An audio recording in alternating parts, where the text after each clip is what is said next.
Come on. How are you? Good. Good to talk to you. A second ago. Awesome. What you cooking? Is there anything I'm making? What the fuck? Go. A veggie burrito. A veggie burrito. Hmm? Awesome. Looks my love. Okay. Oh, okay. Pretty colors. Turmeric. I put turmeric in my that tonic that I make so that I can stay well. And it tastes okay after you let it mix. Fish. You have to let it you have to let it do what it does. Turmeric is maybe one of the like most strong flavors. I love the flavor of turmeric. It's one of the You use fresh turmeric. I had turmeric powder, so it's probably a little bit different. this one. Mm. Looks like ginger. Looks very similar to ginger till you cut It's it. weird. Like even if you see something and eating it, it's different than just eating it. So I see it Mm. on with carrot. I'm thinking in my head and it's just like, wait, that's not a carrot. It's spicy. It's A like, spicy ginger carrot. yeah, that's exactly what it tastes like. You know, someone told me like some places it literally just grows in the ground like this. Like it grows, Hmm. like if you walk by and see like ginger growing like that. That's wild. Oops. Um, Mm-hmm. asking you about to come on here and talk about your the last 3 years of your acting, and just not like anyone else. Like as far as like, I know you have the backstory. I'll ask you a question about that later. But just how's the last little bit been for you as as an actress, sort of, not as mom necessarily, but Ah, as an it's actress. kind of it's kind of surreal because I retired from my job as an interpreter, migrant recruiter. So 2 years ago, I was already in a movie, but I wasn't full time like available to do acting. But now I am. So in the past year, I've done some commercials. I've done a sitcom called You Don't Know Jack from the mini series portion of that called Tres Chicas. And the cast is awesome for that. It was a wonderful experience, as was my experience for Stand Up to Cancer. We had a family member that had a cancer scare, and around the same time as I was being interviewed for the Stand Up to Cancer commercial. So kind Wow. of life imitating life, You were saying, imitating. Yeah, it's the arts are so connected to the real. They're not separate from reality. I really like that. It makes sense. Like everything is connected in a way, especially art doesn't just imitate life; it creates life. So, what's been your favorite thing you made recently, Mom? The last project that I was in that's airing now is A Christmas Blessing, and I got to work with Miss Bernadette Stanis in the movie. She plays my big sister, Okay. um, and What she do you just like about it? What do you like about working with her? How was it? I like working with people who are seasoned, who've been in the business for a minute, because we all learn from each other. And she just was, she didn't have the attitude, oh, you're new and I'm experienced. It wasn't like that at all. To her, we're all the same level, we're all doing a job. Um, and I like that. And I learned in every project that I do. I was in one 2 years ago with Ryan Toby, and he was the little boy from Sister Act who sang "Oh Happy Day," and he again somebody who is down to earth and wanting everyone to win at their craft. So I learned a lot also from him. So in every project you learn, you meet new people, you grow, you become more of a professional at what you're doing, Do you which I think think is awesome. that's actually really cool?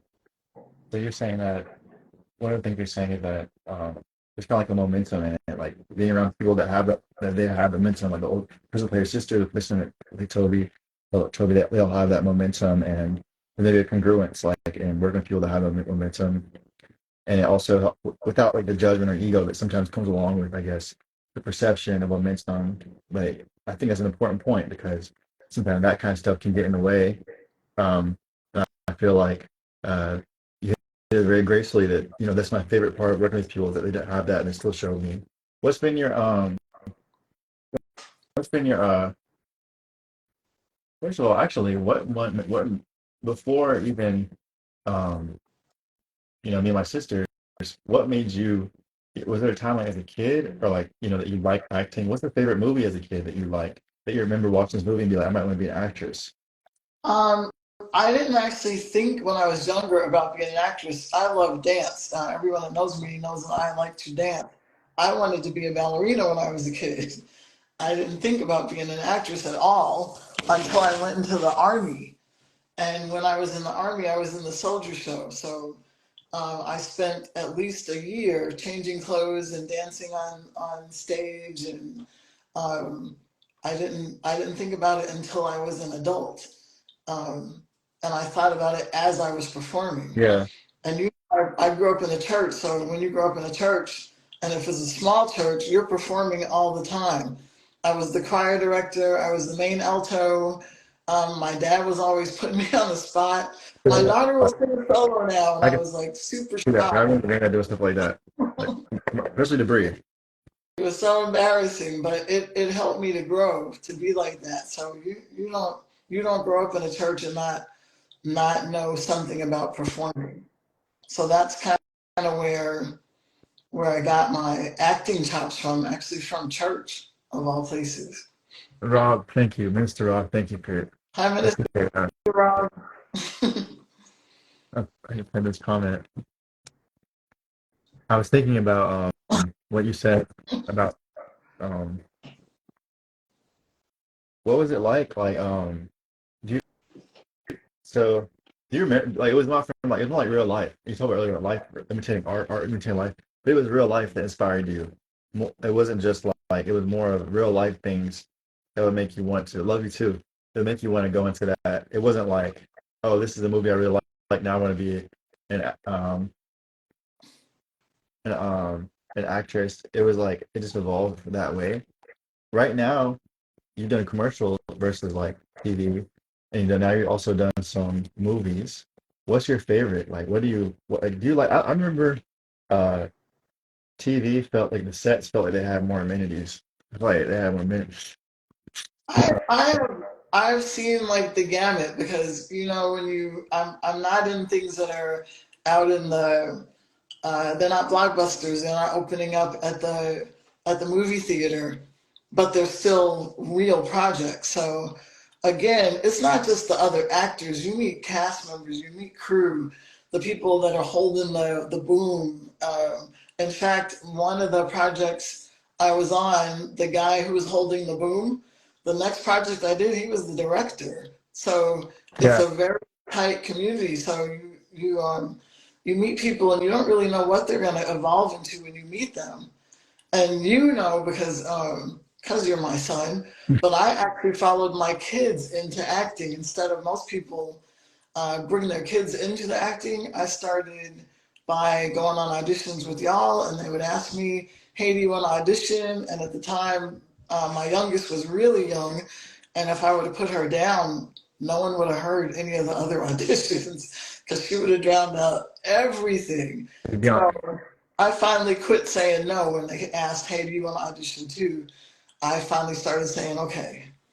And once you get in one project and you like it, my first project again was a learning experience.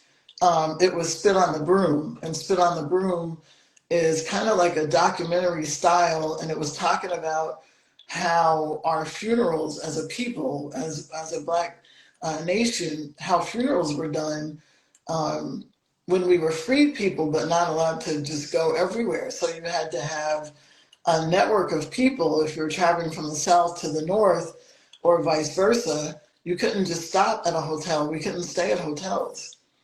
So I learned a lot. And then they showed a system of hanging clothes, and it really wasn't hanging clothes. It was sending messages to villages around you about someone passing, and what the funeral rites were going to be and who was going to perform the rites. So each project, you're learning something.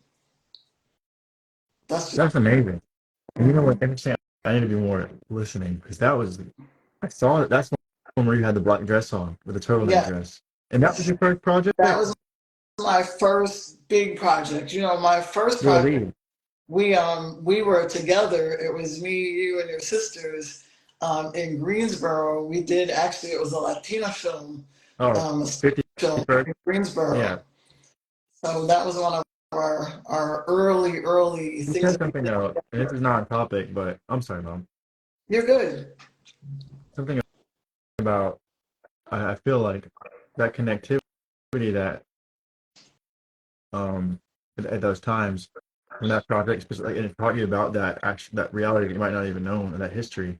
I thought about how there's an internet before this internet we have, which is like the network of Black consciousness and how we would share information with each Right, other, and we would know stuff faster than the news because we were sharing these messages without having to decode them in words like symbols. We put red shirt here, yellow shirt right. here, but also it was very intentional. And I think now I see in art, self-reflection is not completely relevant, but the reason maybe Black Americans and some of us, individual thing too, are very, very, very focused on a really high level of creation uh, versus maybe a lot of output. I've seen that a lot of times. Not saying it's everyone. There's different perspectives, but it's because it's not just perfectionism. It's like we're kind of ingrained to be intentional because it had different implications then, and I think that art, you know, does that. Historically, we had to be intentional for our protection, for our safety. And there's still an element of that. There's still places, even though this is 2023, there's still places I walk in and people turn around and stare at me. Like, what are you doing here? Like, we've come a long way, but we still have a ways to go as a people. I think the intuition like, when they talk about like a project like that, is just huge. I would probably go into a whole other conversation. But Hmm. after that first one, I remember that. I also remember you did a lot of like you were getting a lot of commercials and stuff. You were getting a lot, and you're auditioning a lot. But you talked about something earlier too about auditioning. I remember this. Like people, like you don't get every audition you go on. Like you might get 50 auditions and get nothing, or get 50 auditions and get two things. And the key thing, I remember going on auditions and thinking I did horrible, and then I got the part of some audition I thought I did so great. And I think that it taught me a really good lesson about life, which is you give your best, and then you move on to the next thing. Right. And you don't focus on what I did yesterday that was so great. You do something else today. And I think that maybe that's an essential part of what acting taught me. What's something essential that acting has taught you to be a better person also? Like what are some other things it's taught you? So, on the same thing you're talking about, in our fast food, instant gratification world that we live in, you get taught the opposite of that as an actress because you are going to audition. That's what we do. Auditioning is the trade. It is getting you in front of different casting directors, getting you in front of other people so they can see what you're capable of. I've auditioned for some people 20, 30 times and I haven't booked yet. But one of the casting directors I listened to earlier today, if they keep asking you to audition, they see something in you and they want to put you in a project. They're not just trying to aggravate you. They're not trying to make it a negative thing for you. If you're auditioning regularly, someone is trying to book you on a project. They're not doing it as a hateful thing to you. But if you have the wrong mindset, if you think you're supposed to get every single audition and you get upset and you're thinking, oh my God, what did I do wrong? Most of the time, you didn't do anything wrong. You might be too tall, too short, too old, too young, too gray, not gray enough, depending on what they're looking for. And sometimes they don't know what they're looking for until they see it. So you have to audition and move on to the next thing. You don't audition and wonder, oh my gosh, what could I have done better? If you know you did your best, you memorized your lines, you were in character, you you did everything you were supposed to do in prep, then you just move on and know that you'll get another audition and know that someone saw something in you for you to get the audition in the first place. That's Oh my. no, you're good. That's that's really that's a gratitude thing. I think I got turmeric in the bottom of my teeth. I'm not gonna lie. It scared me. I thought my teeth about thought it was literally a thing like a film of turmeric. So I'm gonna do this. No, I'll fix it real quick. Funny. But mom, I thought about also. So more recently, you talked earlier about you didn't do this is your second Christmas film. Okay, it's available on Hulu, Tubi. Not Hulu. It's available on Tubi TV, on YouTube YouTube Movies, movies. and on Amazon Prime. And Okay. the thing with What about this Prime? movie, Okay. it's called A Christmas Blessing. There are 3 projects with that name. So ours is the one, A Christmas Blessing, starring Miss Bernadette Stanis, who everyone knows as Thelma from Good Times. She plays my big sis in the movie. So if you're looking up A Christmas Blessing, um, it was produced by Stacey Davis Films and Film Bell Productions. Awesome people to work with. Um, but if you're looking it up, it's A Christmas Blessing 2023, starring Miss Bernadette Stanis, so that you have the right one. Mom, that's so dope. I'm gonna call you later on. I'm gonna probably have to go off this, but I wanna wait before you go. I'm gonna make the title um that Bernadette Stanis, correct? That's a Correct. And cool it's name. ERN and then NADETTE. Got it. Bernadette Stanis. And did she play little sister on there? I play her Talking little about sister. in good times. Oh yeah, yeah, I know who yeah. that is. She's It's JJ's that. little sister. That's JJ's little sister. You know JJ had the hat on, like the Kango hat. Yes. They did not have me have that white Jesus though in that house like that. Remember that? I told them take the way on the wall. They don't argue about it and everything. I was like, man, you're wild for this. But yes, that's who she is. Thank you. But bless you, Mom. And I'm really thankful for your presence and for your Oh, I do have to also shout out the other movie. So the other movie is called Another Christmas, and it is available on Roku, and it does star Ryan Toby, who I talked about earlier. He is the voice that you heard on Sister Act, the little boy that sang "Oh Happy Day." He's not a little boy anymore. Now he's a man, and he's just awesome again to work with. Another Christmas, also Stacey Davis Films. That is also available on Roku TV, and it's also on YouTube Movies. Another Christmas 2022. Yeah. all right.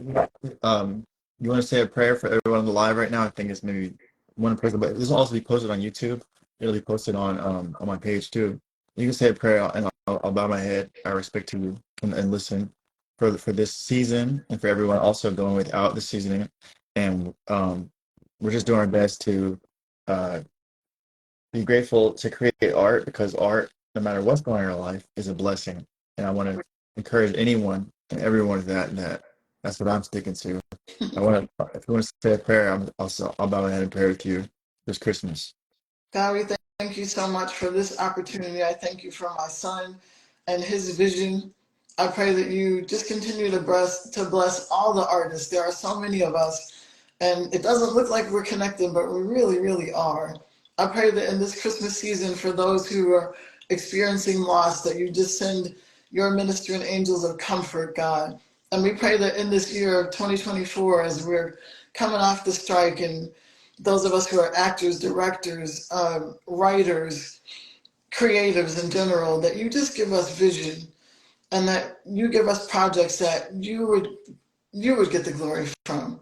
This we ask in your son Jesus' name. Mom, Amen. I love you. I'm thankful Love for you you. Merry too. Christmas to you. Merry Christmas, everybody. Bye.